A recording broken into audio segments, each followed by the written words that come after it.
Good morning. Hey, I don't know if you know this or not. I noticed this first service and I thought it was pretty cool. On the stage here this morning, Royce is our worship leader. The lady standing beside him, the woman was his wife. That's Courtney. So Royce and Courtney were leading together. On this side over here, this was Farron. Her son, Bryce, was playing drums back here.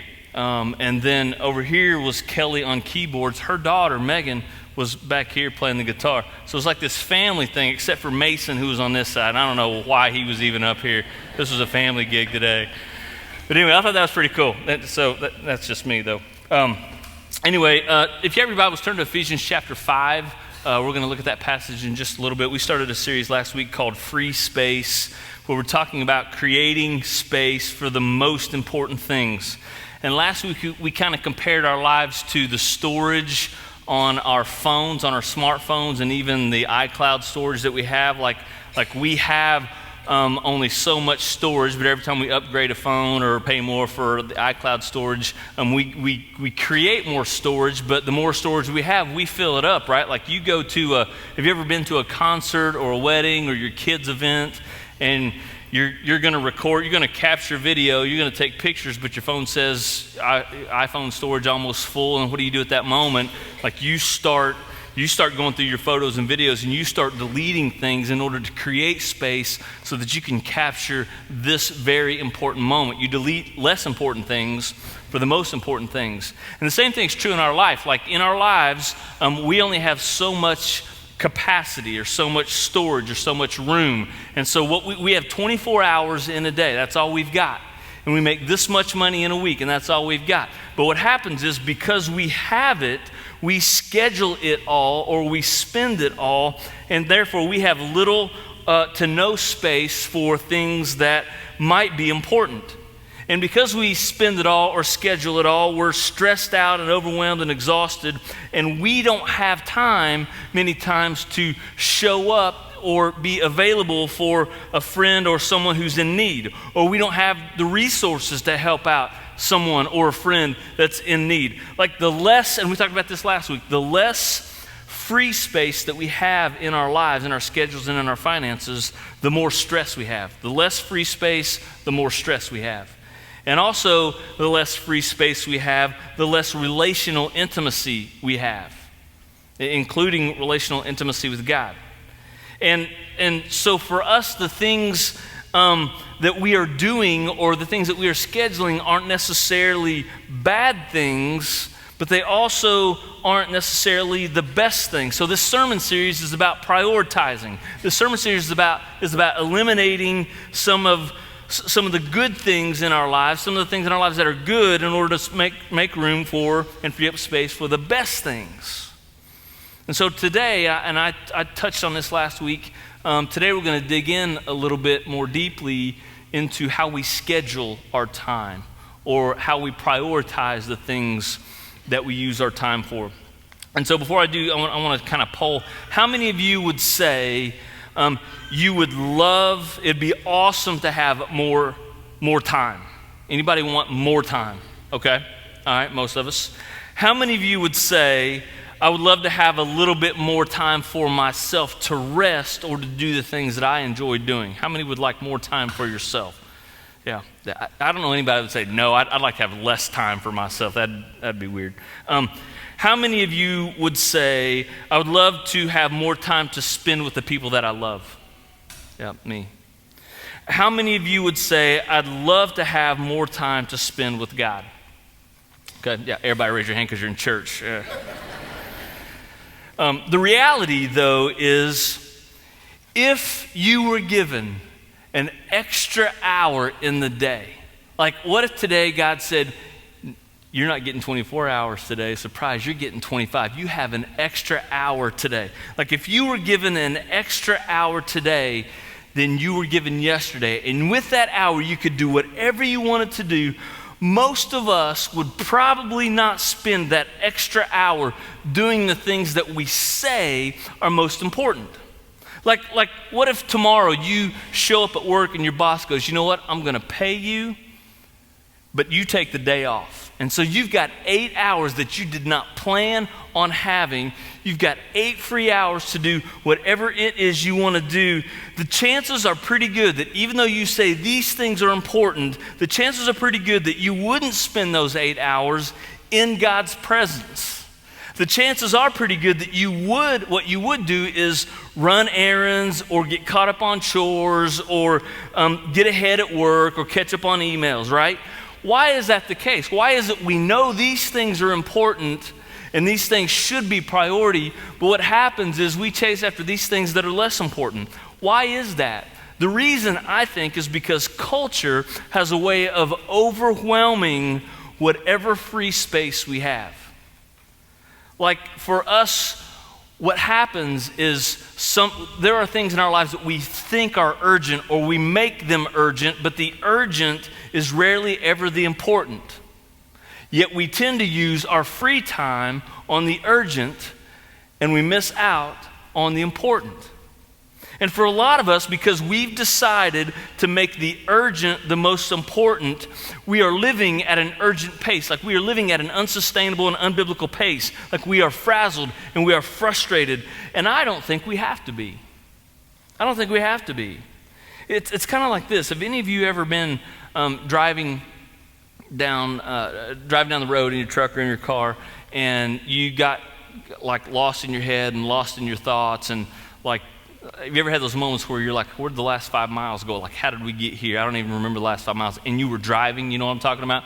But have you ever gotten lost in your head or lost in a song or lost in your thoughts, and while you were lost in one of those things, your car began to drift and you rolled over rumble strips? Anybody ever do that? You know what rumble strips are? Anybody know what rumble strips are? Like, if you don't know what they are, ask your spouse, because they hit them all morning long as they drive to work because they're texting on the phone. But that's rumble strips, are those strips on the side of the road that when you roll over them with your car, they create a lot of road noise. They rattle your car just a little bit, and they're supposed to, because they're supposed to kind of wake you up out of that, kind of get you out of your head and get you back on track and help you realign or get back in between the lines. Like the rumble strips are supposed to keep you on the path.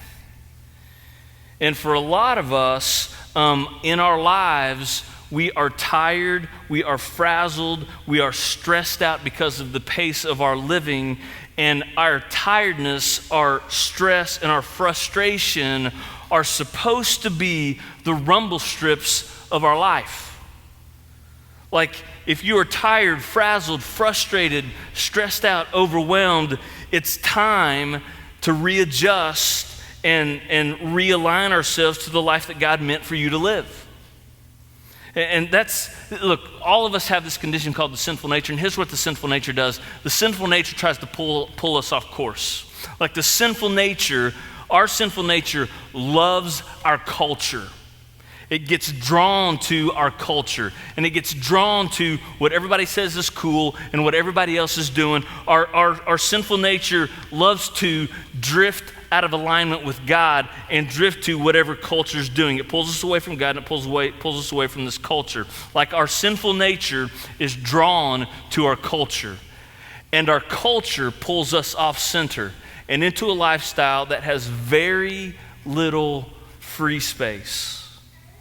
So for today, when it comes to scheduling our lives, free space, listen, this is what it would sound like practically in your life. Free space would be you having more than enough time. It would be you having extra time. It would be having time to help someone who is in need without freaking out because it messed up your schedule and saying, oh my gosh, there's so many other things I need to do. Like free space in our schedule would be having time to listen to our children and not at the same time be working in our minds. Free space is having a great amount of time to spend with the people that you love. Free space is you not always fighting because you just can't seem to connect intimately with your spouse. It's having plenty of quality time with your spouse. It's having plenty of quality time also with the creator and the sustainer of your life, time with God. It's having plenty of time with God. So free space is all of those things, but free space is what most of us do not have. but we could. And like I said last week, the choice is yours whether or not you do. So Ephesians chapter 5, we're going to look at what Paul says about our time, or about how to live our lives. And then this affects how we plan and how we schedule, all right? So Ephesians 5, verses 15 through 17 says, "Be very careful how you live, not as unwise, but as wise." So we'll read the rest in a minute. Paul gives us a warning. He says, be very careful how you live. Why has he got to warn us of that? Why do we have to be careful how we live? Because here's why he's got to warn us. Because if we are not careful, we will drift. And we will be pulled away from the most important things into the lesser important things of this world. So he's saying, fight against culture, fight against this drift, fight against it. Be very careful, right? And then he says, be wise. What's this mean, or why does he say that? Here's what he's saying. We have to critically think about our lives, where it's going, how we're scheduling, who we're following, what our plan is, what our goals are, what God's will is. Because if we don't critically think through our lives, the default mode of culture and the default mode of our sinful nature is foolishness. So very carefully think, when it comes to our scheduling, what you say yes to and what you say no to in order to fight the pull of this culture. Verse 16, he goes on to say, "And make the most of every opportunity, because the days are evil. Therefore, do not be foolish, but understand what the Lord's will is." So, when it comes to your schedule and how you use your time, let's talk about this practically. And before we really get into it, let me say this. If the things on your schedule are sinful, if your time is sometimes consumed with your sin, you need to eliminate that, all right? You need to work at getting rid of that. You need to repent, and you need to walk away from those things, not just because they're consuming your time, but they're getting in the way of your relationship with the Lord. And so you need to fight those things with the help of Jesus, and know at the same time, by the grace of Jesus, you're forgiven as you strive to be obedient, all right? So let me talk about sin. Let's eliminate that. For today's sermon, let's assume that on your schedule, on your calendar, I just lost my place. Hang on just a second. Let's assume that on your place, on your calendar, in how you plan your things, the things that you have scheduled are not sinful, they're not bad, and they're not evil. Let's assume that for today, okay? Like, you have things in your life that you've scheduled. We're not eliminating sin. It just comes down to, it's not a matter of what's right or what's wrong. The question we have to be asking is it wise, right? So let's talk about wise scheduling. It might look or sound like this in your life, okay? So someone comes to you and they invite you to dinner, or someone has tickets to a ball game, or someone just wants to hang out with you. You might look at your calendar, you might look at your schedule, and the first thing you wonder, the first question you ask is, am I free, or are we free? Are we free at that time, right? That's not a bad question. But a better question is it wise? And the answer to that question, whether or not you commit, is going to be different for all of us depending on what's happening at our home and in our lives, or the season of life that we're in, right? So in order to answer that question with wisdom, is it wise? You have to ask, in light of this that's going on in our life now, is it wise for us to commit to this? For example, in this scenario, here's the scenario for you. In light of the fact that, in light of our current marriage situation, like we've been struggling and we haven't been on a date in a while with just the two of us looking eye to eye, in light of that, would it be wise for us to go out with a group of people and spend time with someone else? Or would it be better for us, just the two of us, to go to dinner and have intimate, private conversation and look one another in the eye, right? In light of what's going on at home or in our marriage or with our kids. Or like I remember when my daughter, her senior year of high school, my wife and I, Val and I, said no to a lot of cool things and a lot of fun things in order to be home and create memories and make time to be with our daughter because she had limited time left for us. That's what we're talking about. That's wisdom. That's making the most of every opportunity. This is what the scripture is talking about when it says that. So the question this morning is, how do we schedule wisely rather than foolishly? And the short answer to that question is we learn to courageously and with faith and strength say no. We learn to say no to many good things so that we can say yes to the best things. Because too many good things quickly become the enemy of the best things. So we have to be careful. We have to be careful in this culture not to think like this culture all the time, or else we'll drift and be pulled like everyone else. Like last week I read Romans chapter 12, and Romans chapter 12 says, do not be conformed any longer to the pattern of this world, but be transformed by the renewing of your mind so that you can attest and prove what God's will is, his pleasing and perfect will. Like, we need to stop thinking in the way that everybody else tells us we ought to think. We need to start thinking in the way of wisdom, in the way that God directs us. So when it comes to our schedule and how we use our time, listen, followers of God believe that God's will for their life is the best. Like, God knows better than me. God is a good God, and God's will for me is the best. And so, because I believe that, Christians strive, followers of Christ strive and work at being close to God so that we can know what God wants for us. And listen, the closer we get to God, the more we begin to desire and have an appetite for the things of God. The more we can know what God wants for us. And the more we begin to desire that. And the closer I am to God, the more different I become than culture. They're chasing after something different than me. I'm chasing after God's will. I'm chasing after God himself. And the closer then I am to the heartbeat of God, the more differently we live and the more differently we invest our time than so many other people around us. Like, think about this. When you walk in here in the lobby, and if you get here early enough, you grab some coffee and you begin to meet some people and you catch up with people that you met last week because you finally know some people here. Like, when you meet up with people in the lobby, you ask, how you doing? What's the normal answer to the question, how was your week? How you doing? I'm busy. It's been busy.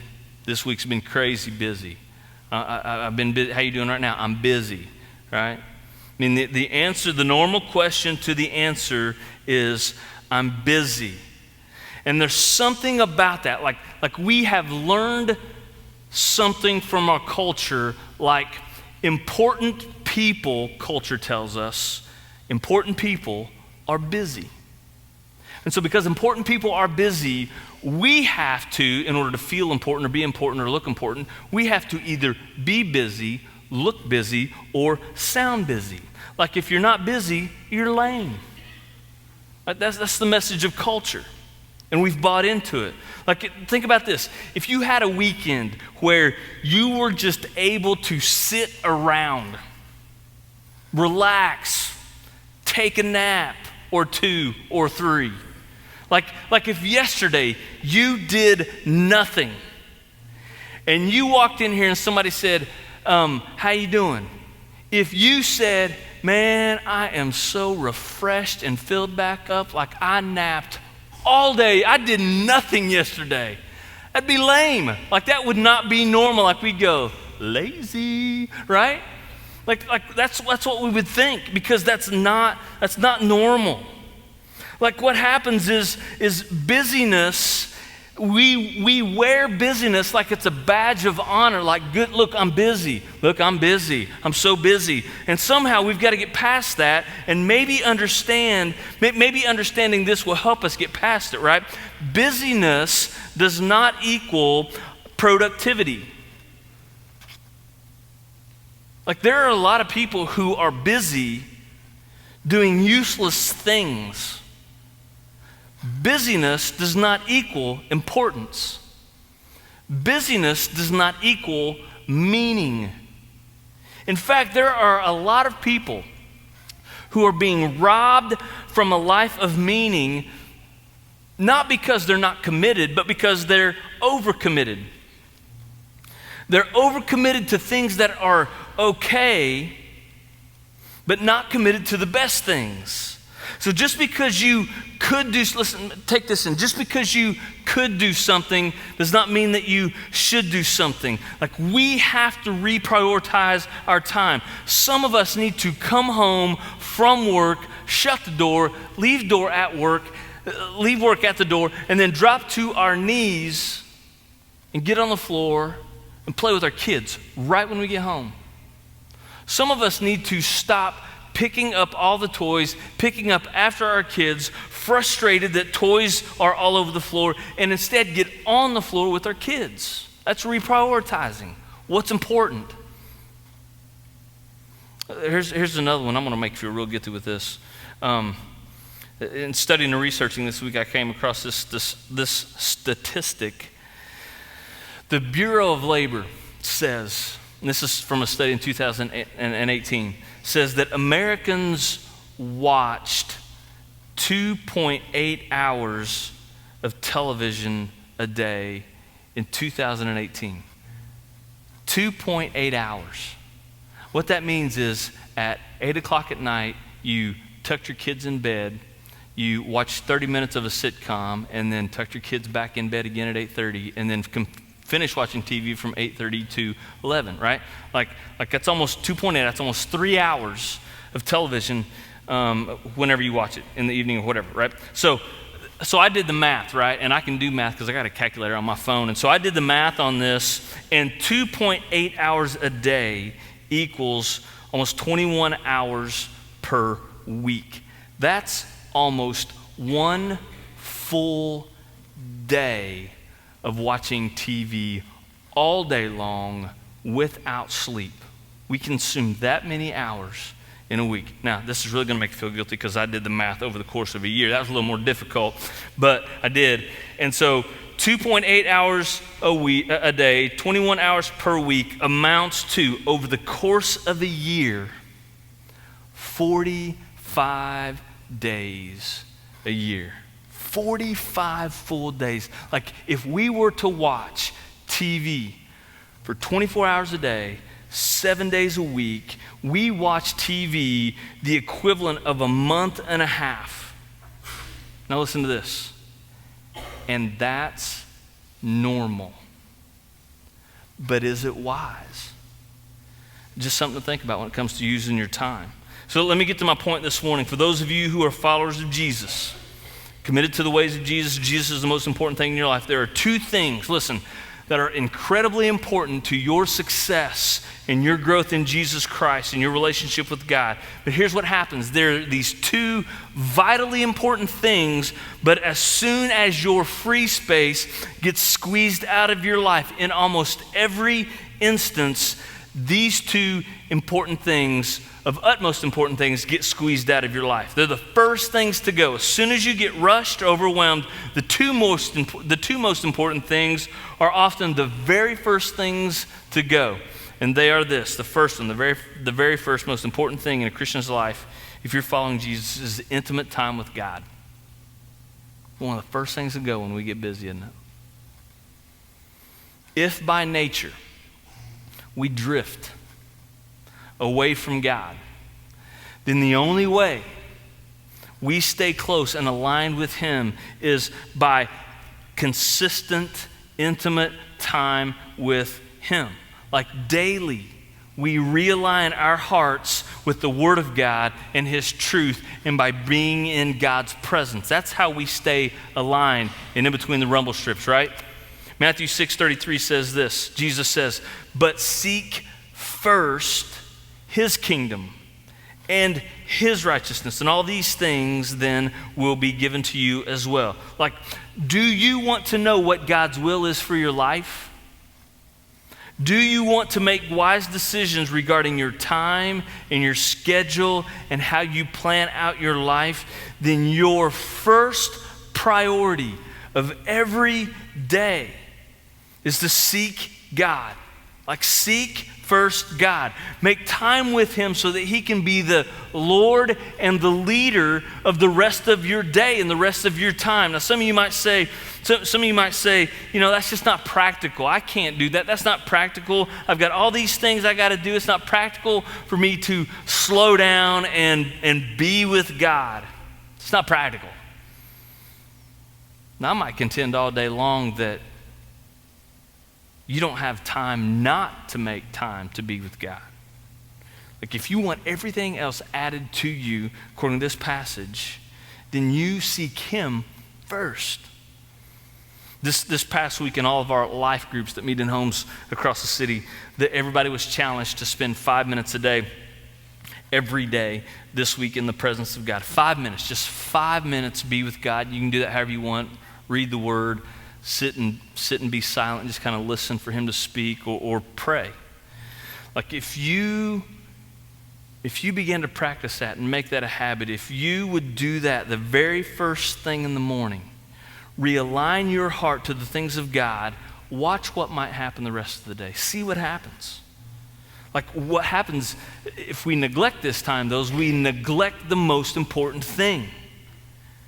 When we get in a hurry, the most important thing gets eliminated from our lives. That's intimate time with God. The second thing that when we get in a hurry and we get in a hustle, the second most important thing that gets eliminated is intentional times of rest. Jesus said in Matthew 11, verses 28 and 29, Jesus says, "Come to me, all of you who are weary and burdened, and I will give you rest. Take my yoke upon you and learn from me, for I am gentle and humble in heart, and you will find rest for your souls."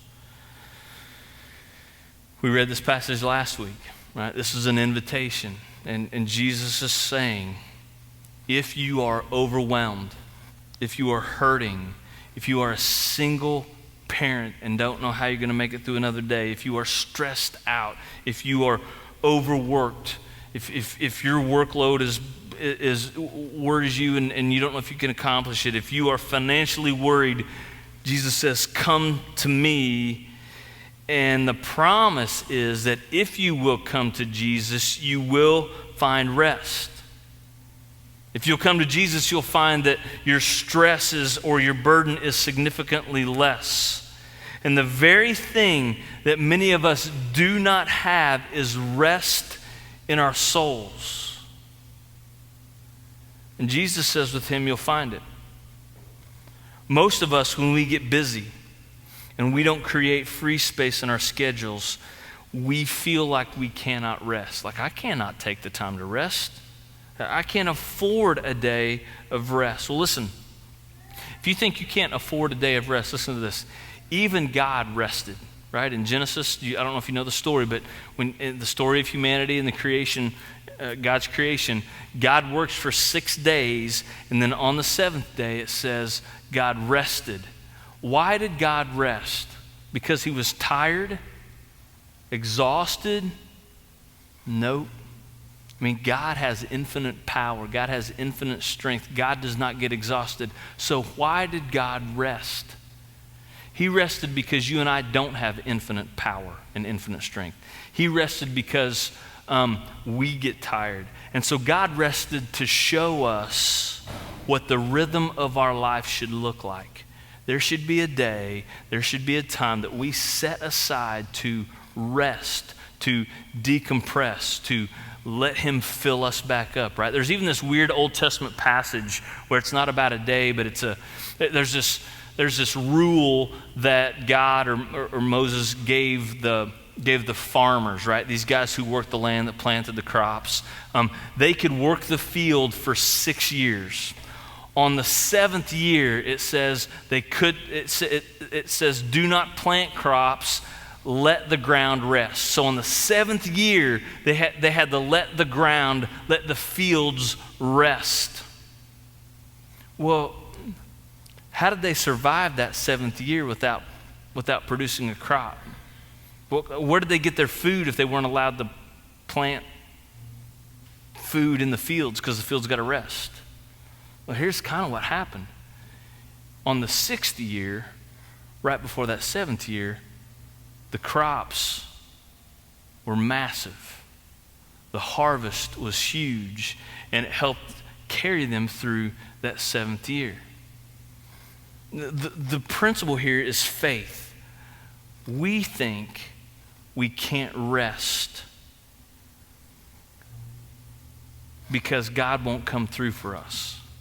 We can't rest because we think we've got to make it all happen. And what happens when we think we have to make it all happen is we play the part of God. We are trying to be God ourselves. Like, we can't trust that God will come through for us, so we have to come through for ourselves, right? Some of us think that we are too busy or too important to take a day of rest. Like some of us think you have no idea how important I am. You have no idea I can't do that. And what you are saying then is you are more important than God. You can produce more and you can produce better than God. Like, God can't come through. And what happens is when you play the part of God, when you try to be God for yourself, you exhaust yourself because you don't have infinite power. You can't produce in the way that God can produce. There's even this, have you ever met somebody who would brag about not taking a vacation? Like, I get 4 weeks of vacation and I didn't take a single day this year. I went a whole year without taking vacation time. That's just dumb. You know what I mean? Like good for you. No, that's not noble at all. You were meant to rest. Rest. Slow down. That's not admirable at all. Let me ask you this. If you're a Christian, if you're a follower of Jesus, do you think it is wise to neglect your time with God? We'd all say no. Do you think it's wise to not honor God and the body and the mind that God has given us by regularly resting our body and our minds? Yeah, we'd all go, no. All this makes sense. All this is wise. All this should be of utmost importance. Let me close with this. You think that you don't have time for these important things. And the reality is you don't have time for the most important things because you are out of alignment, first and foremost, probably with God. You and I cannot surrender to culture. We have to fight culture. We have to fight with everything in us to be different. Because listen, normal is not working. Normal is wearing us out. If you don't have the free space in your life for God, then you are missing out on the most important thing. Realign yourself every day with time with God and let Him fill you up and let Him allow you to rest your souls. The choice is yours. You could be normal like everyone else who has a busy, overwhelmed soul, or you could have a soul that is rested. Doesn't a rested soul, mind, body, and spirit, doesn't that sound good? It does to me. So let's go home and take a nap. Let me pray first.